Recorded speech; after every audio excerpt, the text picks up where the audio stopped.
How do we make sure that what happened on and since October 7th doesn't happen again? And for that, yes, you do need some hard security measures, but you need a political vision, which unfortunately remains to be absent. It needs to be articulated. So I'm looking at the board, and I'm seeing that our audience is pretty negative. So I want to turn to you. If you'd raise your hands, keep your comments short, because we have only, gosh, 4 or 5 minutes for this segment. So if anybody would like to explain, yes. Good morning. First, Your Excellency, you expressed a statement saying that we need to make sure, we need to know where we are going from here. And the question is, do we know this? Thank you. Other thoughts around the room?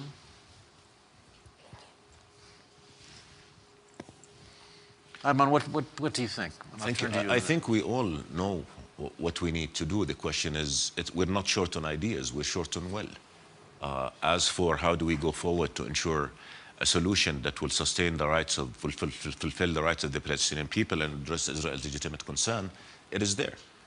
The two-state solution, where a viable Palestinian state would live in peace and security side by side in Israel, that is secure, that is accepted, that's normalized by the whole region. This is the only way to go forward. And I'm not just saying that as a sort of a conceptualization of an idea, but look at the history of the conflict.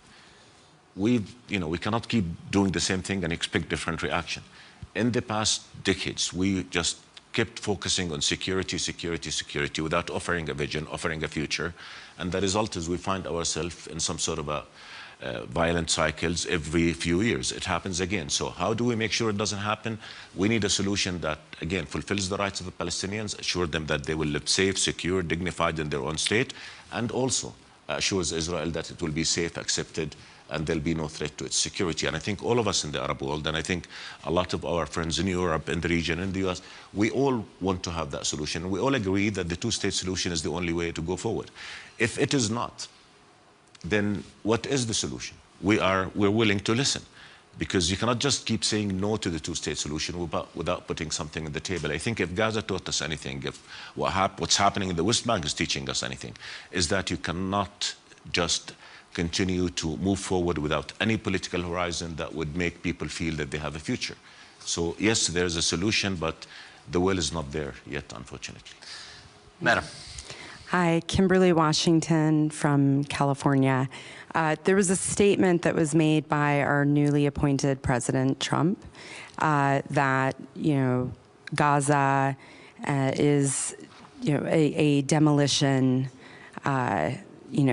just completely destroyed, that it is not our war, and we will not interfere. However, our government continues to send weapons to support Israel in fighting.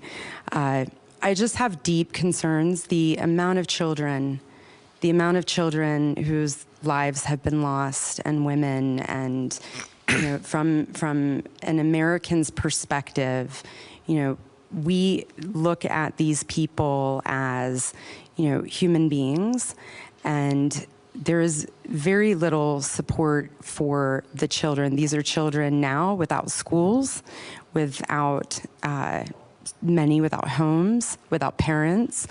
What is the concern and the focus and the future for these children that have lost everything? So I think that, focusing on the basic humanitarian needs is central in this next period. Martin, what do you think? Martin, sorry, just to flesh out your answer, you said two-state solution. What would be the nature of the government of Palestine? I mean, how would it be administered? Who would administer it? Would it be an Arab coalition that administered it? What would be the nature of the government? And what role, what would happen to Hamas? And where would Hamas leadership be? Talking about Gaza or the whole? Well, I'm talking principally about Gaza, yeah. Okay. Thank you. First, on your question, I think we agree with the President's assessment. Gaza is a wasteland. I mean, the amount of death and destruction and suffering that is been brought to Gaza over the past years is beyond human comprehension. And I think the world now, as the ceasefire holds and the international media is allowed to go into Gaza and report from the ground, I think the whole world will be shocked at the amount of suffering and damage that has been brought on Gaza. So I think now, and yes, children have suffered, women have suffered. 70% of the victims of the war, 47,000 killed, are women and children. 17,000 kids are unaccompanied. An equal number has lost either an arm or a leg. And the trauma. Living in shelters, over 1.9 million people displaced. So yes, it is a catastrophe. And I think in terms of priorities, I think priority number one is get the ceasefire to hold, make sure there is no return to military activity. Now we need to flood Gaza with humanitarian aid immediately so that we address people's immediate needs. And in Jordan, we're doing everything we possibly can to do that. And then after that, we got to start talking about reconstruction, about a political vision, about a longer term sort of solution to the problem. But I think if somebody is living in Gaza now, a mother, a child, a father, I think what they want to make sure now that there's food on the table, that there's a shelter, that there's heat, that there's a school to go back to. All these are issues that have yet to be tackled. And I think the only way we can do that is we work collectively as an international community. On Gaza, sir, on the future of Gaza, again, now we have the ceasefire. Let's all make sure that it holds. Then, as I said, humanitarian assistance. And then we have to look at the broader system. Gaza and the West Bank has to be one entity. We believe that the PA should assume responsibility of Gaza. As a government of Palestine should have the exclusive decision on war and peace. So there should be no armed militias in Gaza. And I think all of us could work together then on what sort of measures are needed. We have to look at security. How do we make sure that there is enough security guarantees for the Palestinians in Gaza and for Israel as well? We have to look at rebuilding society. There's a collapse of civil order in Gaza now. How do we rebuild it? And I think you need all of us to come together. There's been ideas on how to go forward. We did offer ideas in Jordan as far as March. The Arab group has offered a comprehensive initiative that would address the conflict in its entirety. And look, we as Arab countries, we've said since 2002 that in the context of peace, on the basis of the two-state solution, we're all willing to come together and make sure that Israel's security is guaranteed. And we can be creative into how to do that. But we need that context of peace. We need to restore hope. I think the Arab Peace Initiative speaks on behalf of all Arab countries, and it was endorsed by the Organization of Islamic Conference, 57 nations as well. So all of us are ready. And in the context of that peace, we are willing to sit on the table and work together with all our partners and with Israel on how do we come up with some sort of architecture that makes sure that all legitimate concerns by all parties are on the table and addressed effectively and efficiently. Let's take a few more comments before we need to move on to the next subject. Mr. Minister, go ahead, please. Thank you, David. Espen Barth Eide, I'm the Norwegian Foreign Minister, working a lot with Ayman on these issues. I think the ceasefire will hold in the short run for one reason and one reason only, which is that this gradual release of hostages and prisoners creates a societal pressure on those people who would actually like to break the ceasefire, not to do it now. So that gives us some room, some space for maneuver. But Ayman is totally right that for this to hold over time, it has to be connected to a political process, and it has to be connected to a political process that connects the immediate to the long term. Because there are acute humanitarian needs in Gaza, but while we find the management of that right now, that has to point towards a reunification of Palestine on a revamp and upgraded PA rule, and that again needs to install the hope that there will be an end to the underlying conflict. And one of the very important things Ayman just said is that this cannot be only up to the parties any longer. This problem is too big for the world to leave solely to Israel and Palestine, which is why we have jointly established this global coalition to implement the two-state solution, which has a growing group of membership from European countries, North America, Arab states, Global South, saying that, you know, we need to work together to offer a comprehensive regional package that can finally take us to the goal that was set out back in the late 40s, where there was the division of the British Mandate area, which was supposed to be a Jewish state and a Palestinian state. And we have one of these states. Now we have to get the other one, and that requires exactly that kind of joint effort. Absent that, we will just go back to a ceasefire, which will be the traditional Middle East ceasefire, will last for some months or some years, and then it all starts again and new hatred is created. So let me see, before we move, if there are any other comments. I'm particularly interested, yes ma'am, the score up on the screen shows very negative news about whether this will hold. So if there are people who'd like to explain why they think this won't work, I'd be especially interested. Yes, yes ma'am. Thank you. Thank you. My name's Marion Bergman. My question is there a strategy for leadership, and who, because I think there's a lack of leadership on the ground on both sides, trusted leadership that can talk to each other and actually implement all of this. So let me, as moderator and somebody who's covered our now departed Secretary of State Antony Blinken very closely in the last 4 years.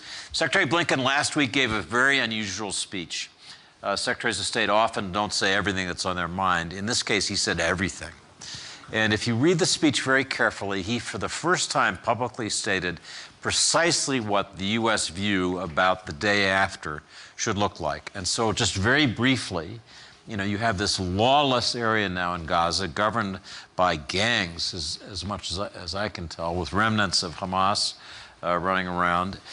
Blinken describes a process in which the Palestinian Authority, based in Ramallah, would invite countries, and the countries who will be invited have been already contacted and appear to be ready, would invite them to participate in an international sort of format for governance in Gaza. And then you'd move into this transitional governance with international support, and the PA would, working with the U.S., train up a security force for Gaza. It's going to take a little while, but the U.S. has been thinking about this really for 20 years. This is not a new idea.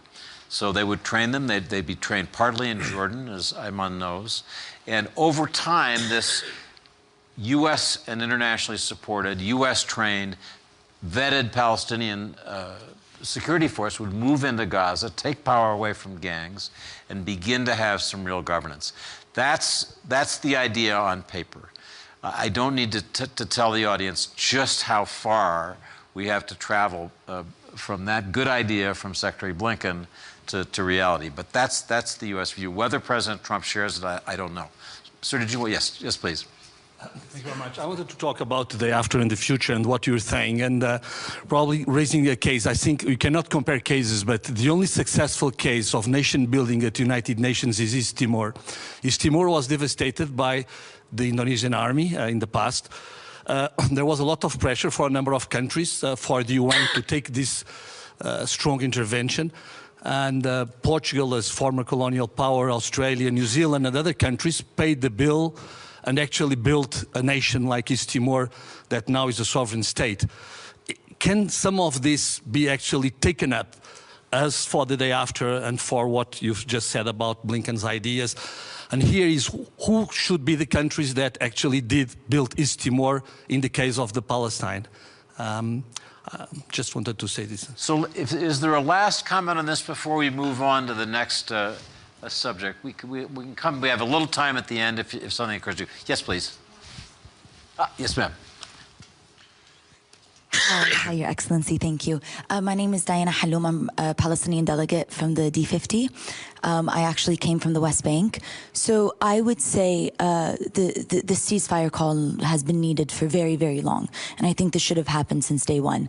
I would say what concerns me the most is the West Bank currently as well. So since the ceasefire call and the hostage exchange deal, Israel has released 90 Palestinian prisoners, but since then has taken 60 from the West Bank, who many of them are under the age of 20. Ever since there's been airstrikes in Jenin. Today I get a call from my colleagues in the West Bank. Roads are closed, checkpoints everywhere. People cannot leave Ramallah or enter Ramallah.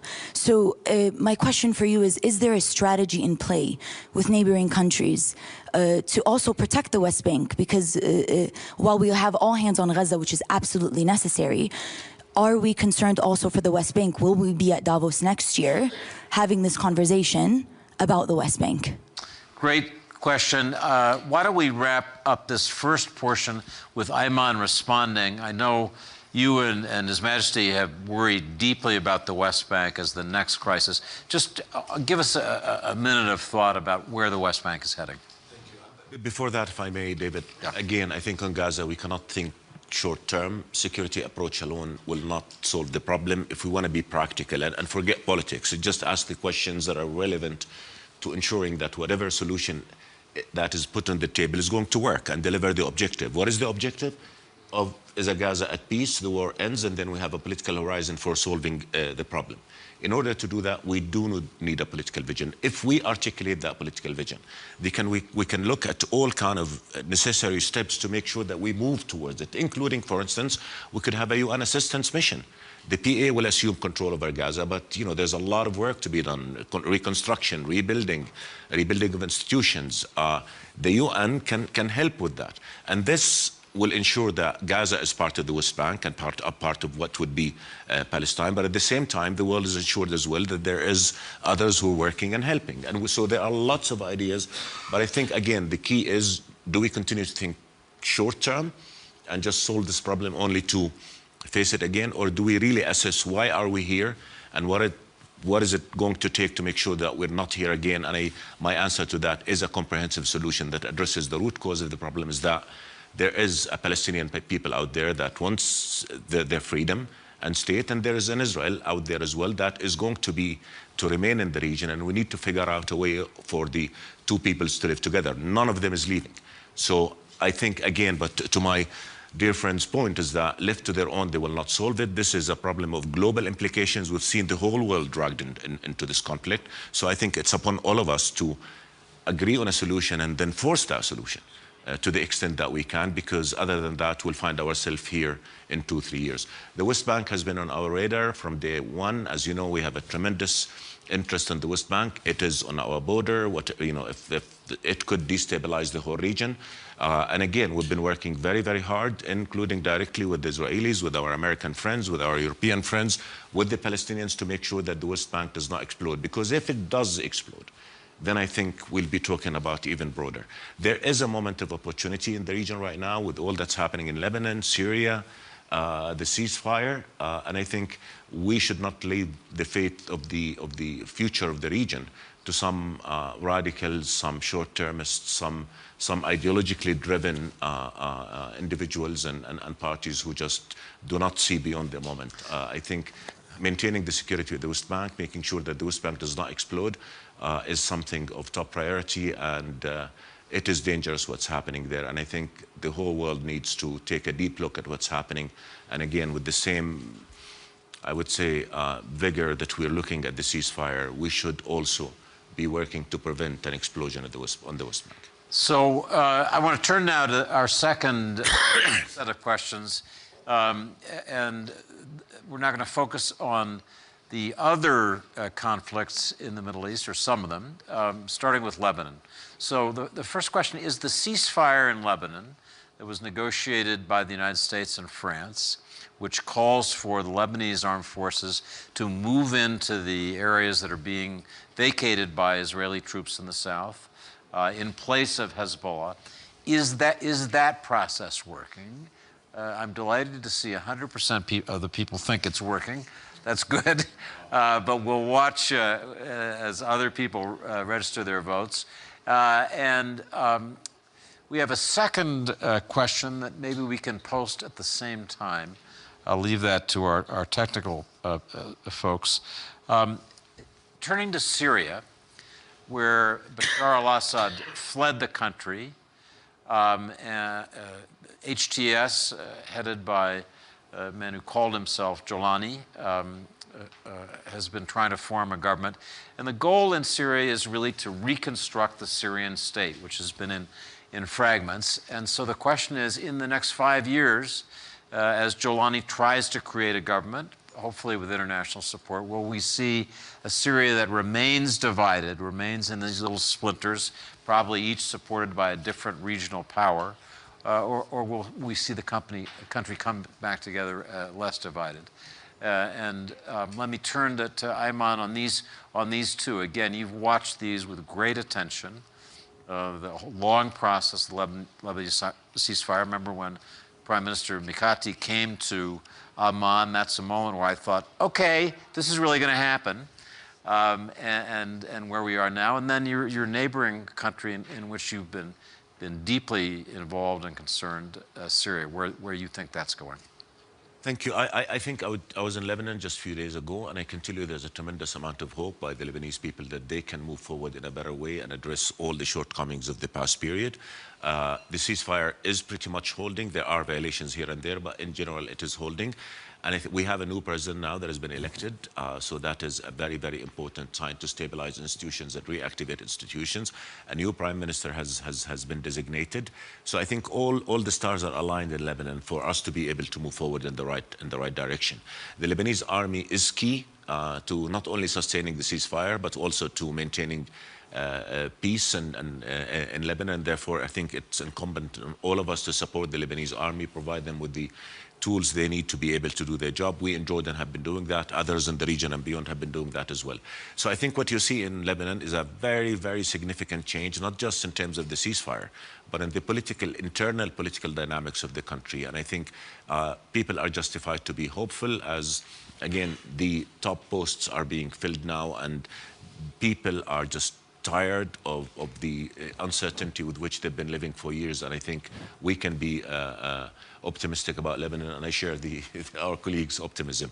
On Syria, look, I think, now, wow, the number went up. It started 50-50. So now it's 53-47, which really speaks to the, 50-50 now, which again is a reflection of how people see the situation, a degree of uncertainty because things keep changing every day. But look, I want to say this, is that all Syrians are unified and really celebrating the end of the previous regime. And that is something that is bringing people together. They've suffered a lot. They've paid a tremendous price. However, there are many challenges that remain. I think HTS, Mr. Shara is saying the right thing. I saw him. I received his foreign minister in Jordan. To all the questions that all of us collectively are putting, they're providing the right answers. They want to build an all-inclusive Syria that is fair to all its citizens, regardless of race, sect. The question is going to be how this is going to be implemented on the ground. I think there is, again, a sense of unity in Syria in terms of wanting to rebuild their country on bases that are nothing similar to the previous one. We need to help. We need to encourage positive behavior. We hosted the Aqaba meeting, which probably was one of the few meetings where everybody was aligned. I mean, we did not, usually it takes agonizing hours, if not even days, to come up to a joint statement. That one, we're all in agreement. We want Syria to be stable, to be safe, its sovereignty respected, its people fairly represented, the rights of all Syrians protected. That's something on which we all agree. Syria projecting no threatening power to any of its neighbors, terrorism having no place in Syria. We all agree on that. So I think we need to continue to engage. We had a follow-up to Aqaba in Saudi Arabia. Now we're looking at another conference in France. So all of us are coming together to send the message. So on the ground, though, there are challenges, refugees that have not yet returned. And I'm talking to a lot of our colleagues. We're a country that hosts 1.3 million Syrians. And we're not in a hurry to push them back. Ultimately, they have to go back voluntarily to their country. But we have to invest in the environment that will be conducive for them to return. Because if you push them back now, with Syria not ready to take care of them, I think that will backfire. Terrorism, Daesh is rebuilding. They've acquired more weaponry from the stockpiles of the previous army, and there's a black market for arms now, so we're keeping an eye on that. A big challenge, obviously, is the Northeast, and I think that's something that we need to keep our eyes on, because if we don't approach it right it could be a problem.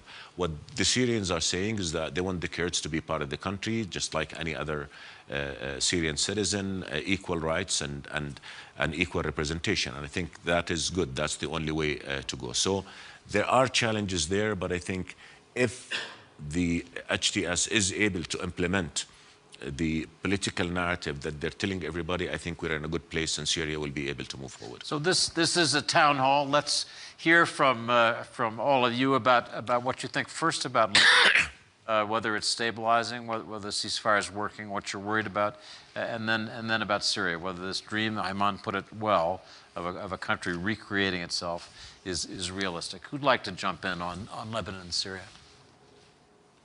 Yes, please. Your Excellency, a very small question. One of the problems Lebanon faces that I see is basically the armament of Hezbollah. Do you believe that the Lebanese government will be able to disarm Hezbollah?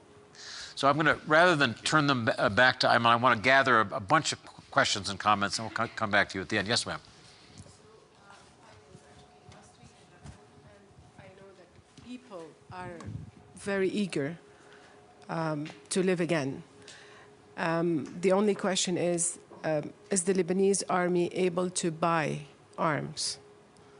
Would Europe and the US sell arms to the Lebanese army? CENTCOM has, for 20 years had this vision of rearming the LAF. We'll see what kind of arms they get. Yes, sir.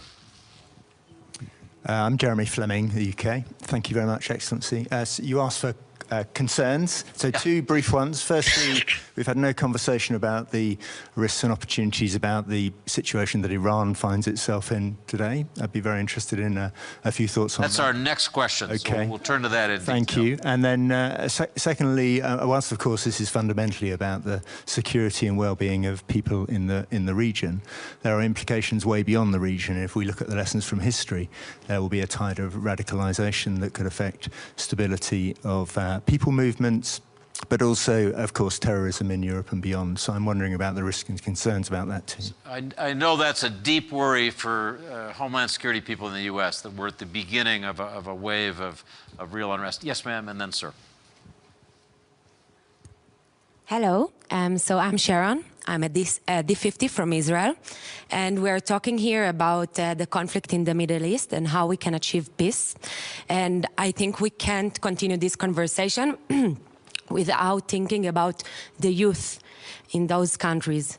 And I'm feeling right now that the education in all of the Middle East countries, including Israel, really educate the children and the young generation in those countries to hate each other. And I express a lot of hate nowadays, even during those conferences, against me. So I want to ask you, as the leader, as a leader in the Middle East, how you can guarantee to educate the young generation in those countries not to hate each other, to face in peace, to love each other, to think different from what we currently face and I'm facing as a youth in those countries. And let me turn to the Norwegian Foreign Minister, and then we'll come back to Ayman for a few comments, and then to our Well, I voted less divided because I was just in Syria this weekend and met with Al-Shara, formerly known as Al-Jolani, and as almost everybody has gone in over the last week, we are really impressed. Yeah. He is incredibly knowledgeable, very intelligent, a good partner to speak about, and he says all the things, and most of what he does, with a few exceptions, are the right things, and even correct some of the things that we thought was not so good.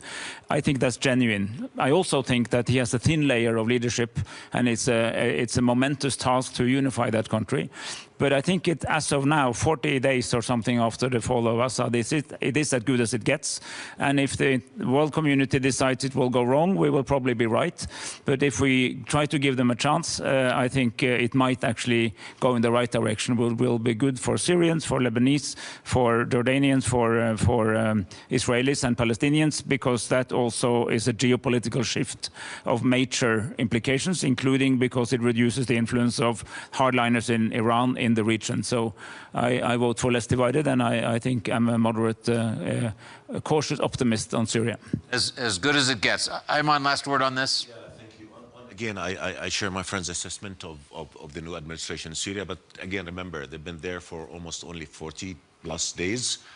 They found themselves, facing this task of running a country that has been destroyed by years of war and again, a lot of destruction, a lot of fear, a lot of uncertainty there. So they're saying all the right things. Let's be patient and let's help them. And I think Syria and the region deserve that we all come together and support with that. Look, your point is a very, very important point, and I've been warning for months now, is that the amount of hatred and dehumanization that we've seen emanating out of the Gaza war last year or so is a huge challenge with which all of us are going to have to grapple. How do we restore faith in peace? How do we restore faith among younger generation and on both sides of the divide, that they can live in peace together? That is something that we obviously want. And look, when there is hope, people can do that. Go back, those of us who were there during the signing of the Oslo Accord, of the Jordan-Israel Peace Treaty in 1994, there was hope, and people were giving each other a chance, and they were engaging, and they were meeting at conferences, looking at trade, looking at all of that. So I think it is possible. What we need to do is to restore hope, and I think that is on all of us, because we cannot just bury our heads in the sand. There is a tremendous amount of hatred and dehumanization that have taken place. Long term, that's going to hurt everybody. How do we unlock that? I think we cannot just leave it to time. We need action on the ground. We need to convince young people that yes, you can live in peace and security. Both of you can have your rights fulfilled. Palestinians will have their freedom, dignity, statehood. Israelis will feel secure, accepted and normalized with. And then I believe, I think we all believe that people, whether in Palestine, in Israel, in the US, in Europe, Africa, anywhere, they just want to live in dignity. They want to live in freedom. They want to put food on the table, have future for their kids. So I think we can do that, but it's going to take leadership. It doesn't help when leaders come out and just call the others human animals or dehumanize them to the extent beyond which you cannot come back. All wars will have to end, and I think any responsible leadership will have to think of, when the war ends, how do we walk back from the narrative that we've instilled in people's hearts and minds? I think that's a challenge for all of us, and I think the only way to do it is to really restore hope and show people that there's a future in which they can live together with respect, with all their rights fulfilled, and that is something that we have to work on. Look, Hezbollah, I think there's a new era in Lebanon now. So many dynamics have changed. Now you have a president who's very well empowered. You have a prime minister who's forming a new government. You have a very assertive narrative by the leadership that the decision of war and peace is the exclusive domain of the government, that nobody should have arms outside the army and state institutions. It's going to be a process, but I think it can happen because so many things have changed. And again, the Lebanese people are, to the extent that we can all assess, are behind this new sort of beginning for Lebanon, and realities on the ground have changed. So that's something that we have to look at. Do you expect the Lebanese army to go back to the south? It is. They don't have the proper arms. Do you think that poor soldiers we need, and I think there's been a lot of work even before the ceasefire was achieved on supporting the Lebanese army to the extent that it does its job. Not just, by the way, in the south. Now they have to. They have all their borders. Well. I do know that there's a lot of really good thinking going on about this. In Jordan, we we have one more question that I want to get to before our session. We have gone 45 minutes, not a half hour. And that's one that overarches all these other issues, and that is the tension between Iran and Israel and fundamentally the United States. So the question is, what evolution do you expect in relations between the new U.S. administration and Iran? We heard President Trump in his inauguration speech say he wants to be the president who ends wars and doesn't start new ones. At the same time, I've been hearing for weeks that there's been discussion between Israel and Trump's closest colleagues and Trump himself at Mar-a-Lago about the possibility of early Israeli action to strike at the Iranian nuclear program at a time of maximum Iranian vulnerability. So do people expect worsened relations, better relations? the same. And what I'm seeing is 53% believing relations will get worse. I think I probably would lean that way myself. Who has thoughts about this sort of fundamental fault line in the region with Iran and the West? Yes, Kathy.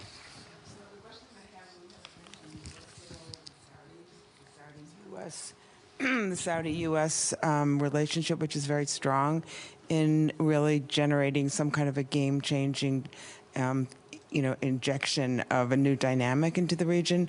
Because I think Martin has pointed out really well that there's an incredible vacuum in terms of governance, and the hatred, given the hatred that exists already. We already see symbolism of Hamas in the streets, over the past day or so. The social media is extremely active and really very powerful in the Hamas actually hierarchy. So I think you've got you don't have a lot of time in order to make sure the ceasefire takes place without putting some very strong dynamic power into the discussion. Yes, Martin.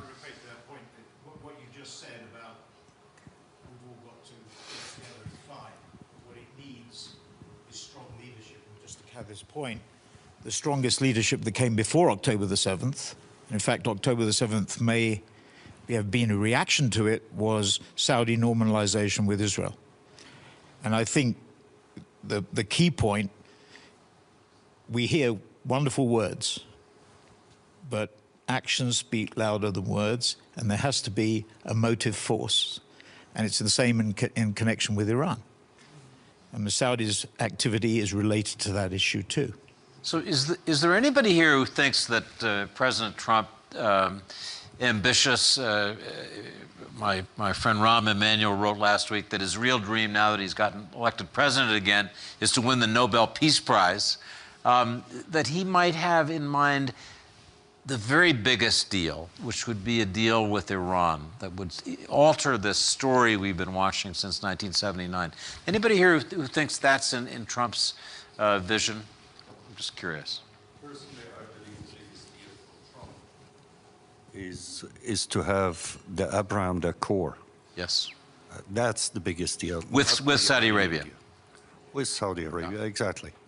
He seemed to be leaning that way, I thought, in his comments yesterday. Any other thoughts about, there's also a chance. Yes, sir. I actually think that if Trump wants to explore the possibility of some sort of negotiation or end diplomatic solution with Iran, if Iran enters into that and is willing to go there, that will drive a wedge between the United States and Israel. And from the Iranian perspective, that's a legitimate goal. From Trump's perspective, he will even explore the possibility of some sort of diplomatic solution. Even if it doesn't develop into that, it will create a major, major crisis between Israel and the United States. That's a fascinating point. Other thoughts about that? Yes, sir. I beg to differ with him. Please. Israel is not going to fight it. If the United States decides to do a deal with Iran, Israel will follow. This is a moment, I've heard my Israeli friends say that after the operations in October, Iran is almost naked to attack. Its air defenses, at least around Tehran, have been crippled. There will not be a moment like this. This window will be maybe 2 years. There won't be a moment like this again.